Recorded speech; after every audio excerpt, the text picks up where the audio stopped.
ज्योति है बहुत सुहानी, जिनसे शक्ति मिले रूहानी।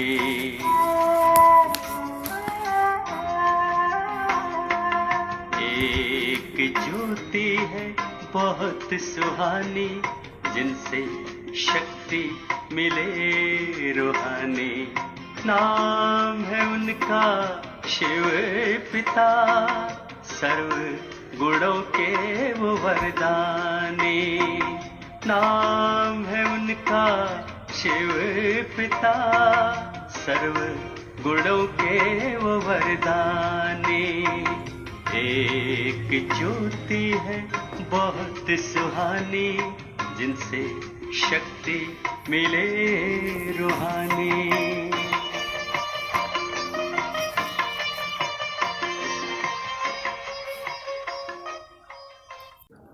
ओम शांति। आज 25 जुलाई 2020 प्राण प्यारे बाप दादा के मधुर महावाक्य। मीठे बच्चे, देहे अभिमान छोड़ देही अभिमानी बनो। देही अभिमानियों को ही ईश्वरीय संप्रदाय कहा जाता है। प्रश्न: तुम बच्चे अभी जो सत्संग करते हो, ये दूसरे सत्संगों से निराला है, कैसे? उत्तर: यही एक सत्संग है जिसमें तुम आत्मा और परमात्मा का ज्ञान सुनते हो। यहाँ पढ़ाई होती है, एम ऑब्जेक्ट भी सामने है। दूसरे सत्संगों में ना पढ़ाई होती है, ना कोई एम ऑब्जेक्ट है। ओम शांति। रूहानी बच्चों प्रति रूहानी बाप समझा रहे हैं। रूहानी बच्चे सुन रहे हैं। पहले पहले बाप समझाते हैं, जब भी बैठो अपने को आत्मा समझकर बैठो। देह ना समझो। देह अभिमानी को आसुरी संप्रदाय कहा जाता है। देही अभिमानियों को ईश्वरीय संप्रदाय कहा जाता है। ईश्वर को देह है नहीं, वह सदैव आत्म अभिमानी है। वह है सुप्रीम आत्मा, सभी आत्माओं का बाप, परम आत्मा अर्थात ऊंचे ते ऊंचा। मनुष्य जब ऊंचे ते ऊंचा भगवान कहते हैं तो बुद्धि में आता है वह निराकार लिंग रूप है। निराकार लिंग की पूजा भी होती है।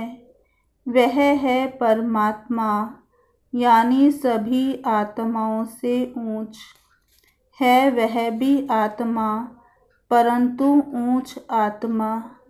वह जन्म मरण में नहीं आते हैं। बाकी सब पुनर्जन्म लेते हैं और सभी है रचना। रचता तो एक ही बाप है। ब्रह्मा विष्णु शंकर भी रचना है। मनुष्य सृष्टि भी सारी है रचना। रचता को बाप कहा जाता है। पुरुष को भी रचता कहा जाता है। स्त्री को एडॉप्ट करते हैं, फिर उनसे क्रिएट करते हैं, पालना करते हैं, बस विनाश नहीं करते हैं। और जो धर्म स्थापक होते हैं वह भी क्रिएट करते हैं, फिर उनकी पालना करते हैं। विनाश कोई भी नहीं करते।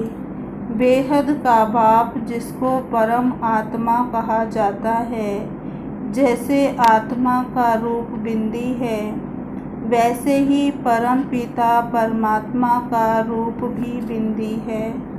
बाकी इतना बड़ा लिंग जो बनाते हैं वह सब भक्ति मार्ग में पूजा के कारण। बिंदे की पूजा कैसे हो सकती है? भारत में रुद्र यज्ञ रचते हैं। बाबा कहते तो मिट्टी का शिवलिंग और शालिग्राम बनाकर फिर उनकी पूजा करते हैं। उनको रुद्र यज्ञ कहा जाता है। वास्तव में असली नाम है राजस्व अश्वमेध अविनाशी रुद्र गीता ज्ञान यज्ञ, जो शास्त्रों में भी लिखा हुआ है। अब बाप बच्चों को कहते हैं, अपने को आत्मा समझो और जो भी सत्संग है उसमें आत्मा या परमात्मा का ज्ञान ना कोई में है ना दे सकते हैं। वहाँ तो कोई एम ऑब्जेक्ट होती नहीं। तुम बच्चे तो अभी पढ़ाई पढ़ रहे हो। तुम जानते हो आत्मा शरीर में प्रवेश करती है। आत्मा अविनाशी है, शरीर विनाशी है। शरीर द्वारा पाठ बजाती है। आत्मा तो अशरीरी है ना। कहते भी हैं नंगे आए हैं नंगे जाना है। शरीर धारण किया फिर शरीर छोड़कर नंगे जाना है। ये बाप तुम बच्चों को ही बैठ समझाते हैं। ये भी बच्चे जानते हैं। भारत में सतयुग था तो देवी देवताओं का राज्य था, एक ही धर्म था। ये भी भारतवासी नहीं जानते हैं। बाप को जिसने नहीं जाना उसने कुछ नहीं जाना। प्राचीन ऋषि मुनि भी कहते थे, हम रचता और रचना को नहीं जानते हैं। रचयिता है बेहद का बाप, वही रचना के आदि मध्य अंत को जानते हैं। आदि कहा जाता है शुरू को, मध्य बीच को। आदि है सतयुग जिसको दिन कहा जाता है। फिर मध्य है अंत तक, फिर मध्य से अंत तक है रात। दिन है सतयुग त्रेता, स्वर्ग है वंडर ऑफ वर्ल्ड। भारत ही स्वर्ग था जिसमें लक्ष्मी नारायण राज्य करते थे। ये भारतवासी नहीं जानते हैं। बाप अभी स्वर्ग की स्थापना कर रहे हैं। बाप कहते हैं तुम अपने को आत्मा समझो। हम फर्स्ट क्लास आत्मा हैं। इस समय मनुष्य मात्र सब देह अभिमानी हैं। बाप आत्म अभिमानी बनाते हैं। आत्मा क्या चीज है ये भी बाप बतलाते हैं। मनुष्य कुछ भी नहीं जानते। भल कहते भी हैं भ्रुकुटी के बीच चमकता है अजब सितारा, परंतु वह क्या है, कैसे उसमें पाठ भरा हुआ है, वह कुछ भी नहीं जानते। अभी तुमको बाप ने समझाया है।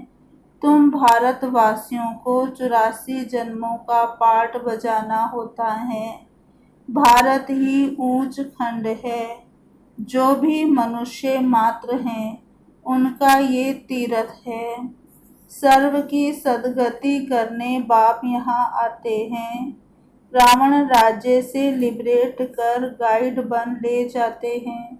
मनुष्य तो ऐसे ही कह देते हैं, अर्थ कुछ भी नहीं जानते। भारत में पहले देवी देवता थे, उन्हों को ही फिर पुनर्जन्म लेना पड़ता है।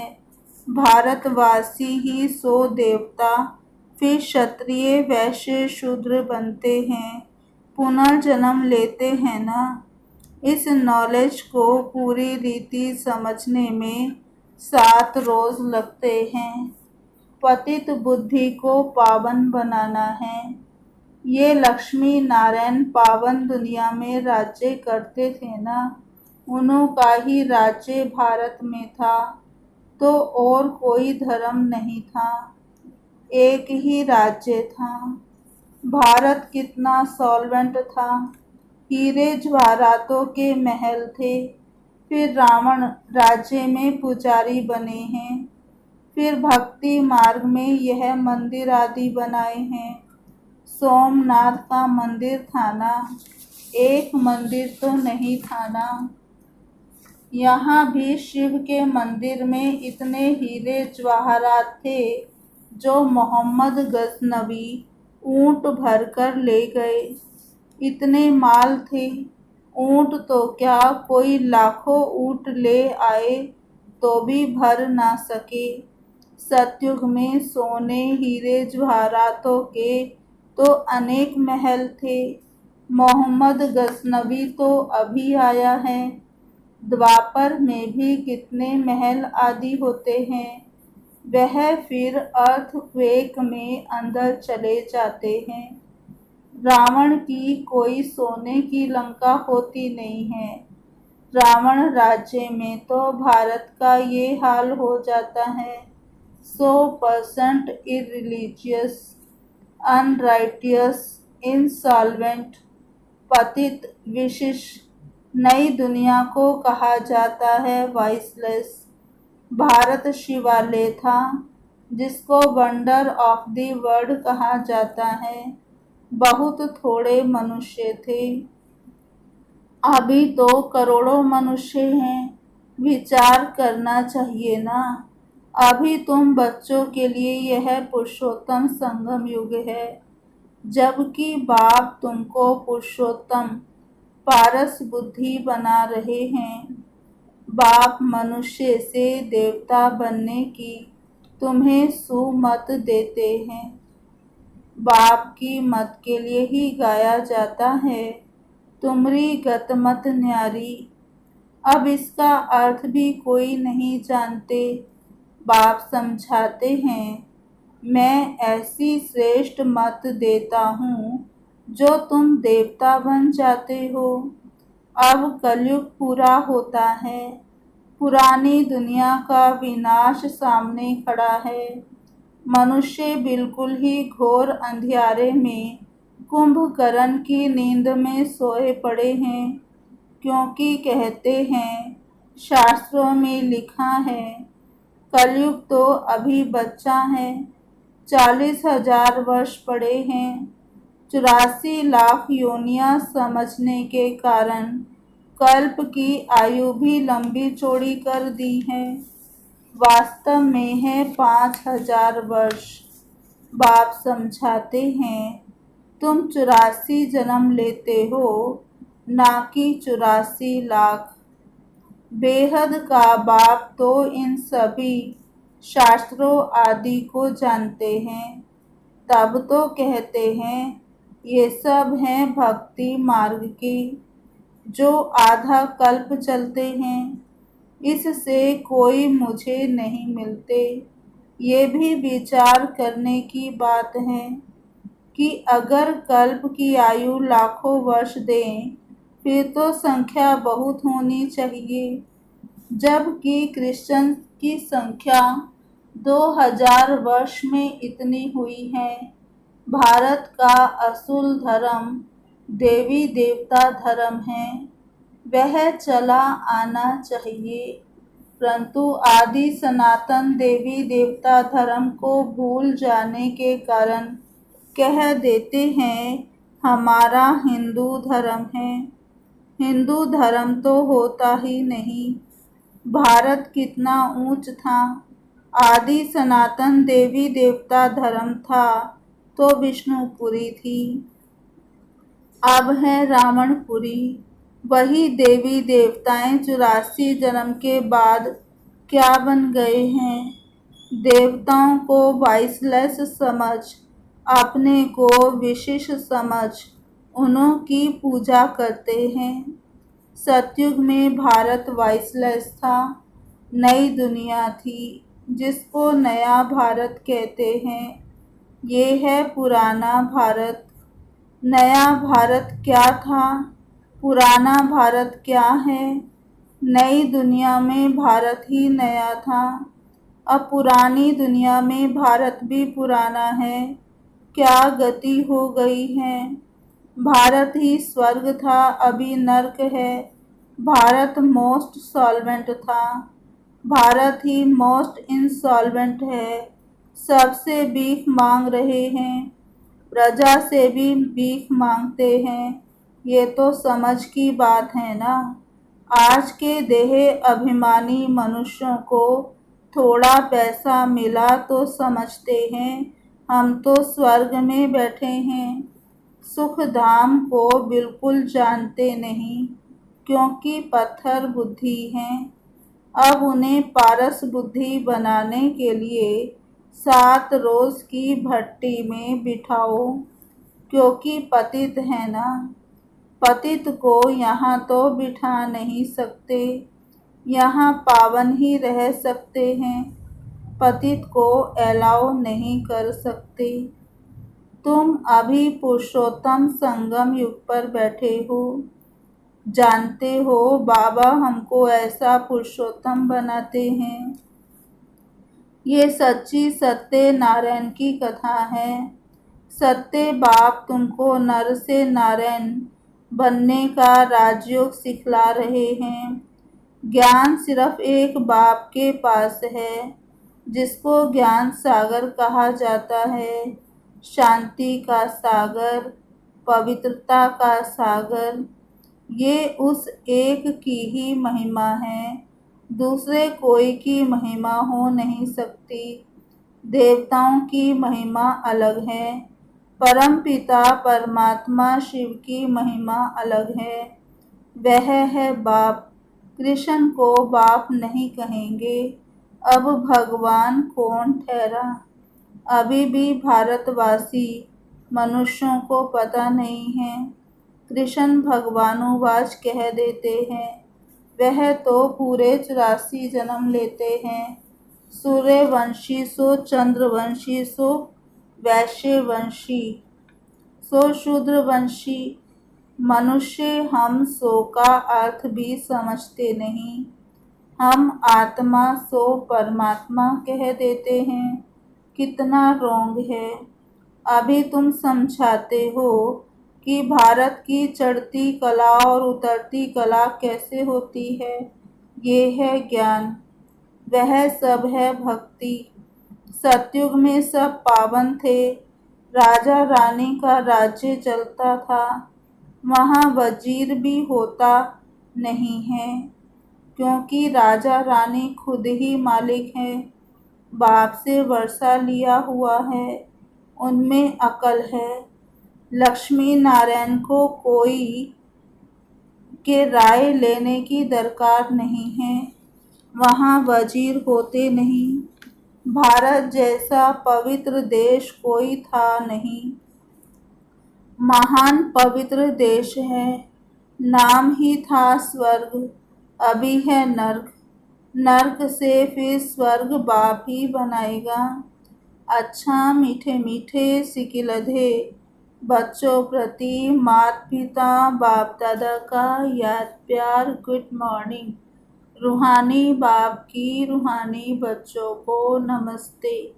हम रूहानी बच्चों की रूहानी बाप दादा को याद प्यार गुड मॉर्निंग, नमस्ते नमस्ते नमस्ते।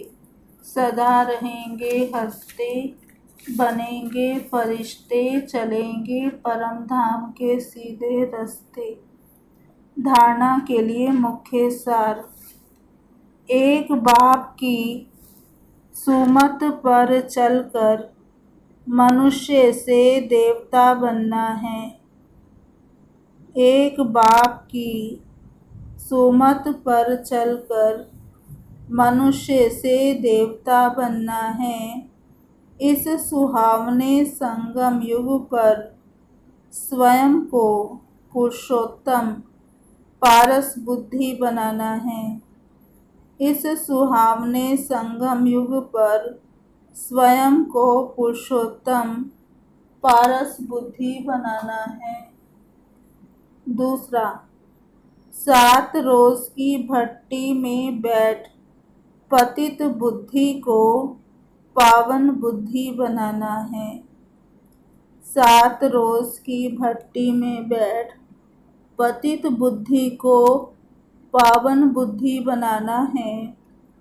सत्य बाप से सत्य नारायण की सच्ची कथा सुन नर से नारायण बनना है। सत्य बाप से सत्य नारायण की सच्ची कथा सुन नर से नारायण बनना है।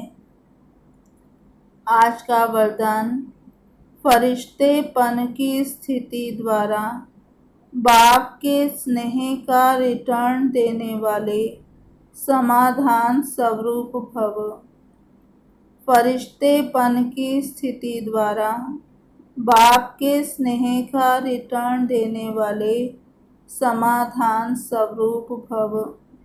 विस्तार, फरिश्तेपन की स्थिति में स्थित होना यही बाप के स्नेह का रिटर्न है।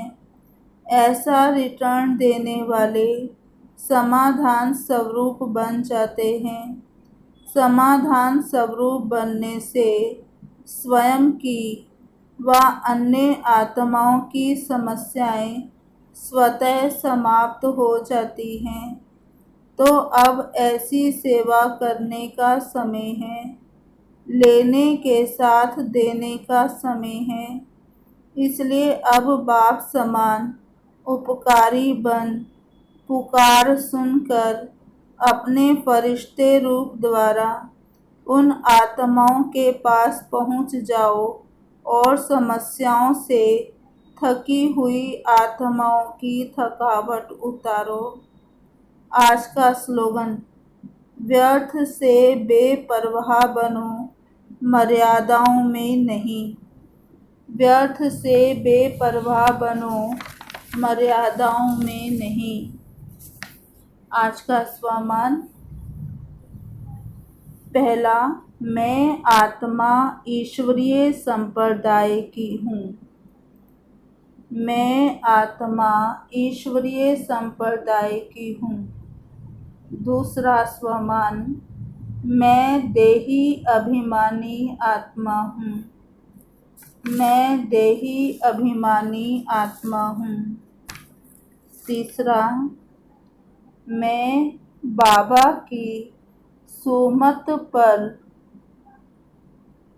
चलने वाली आत्मा हूँ। मैं बाबा की सुमत पर चलने वाली आत्मा हूँ।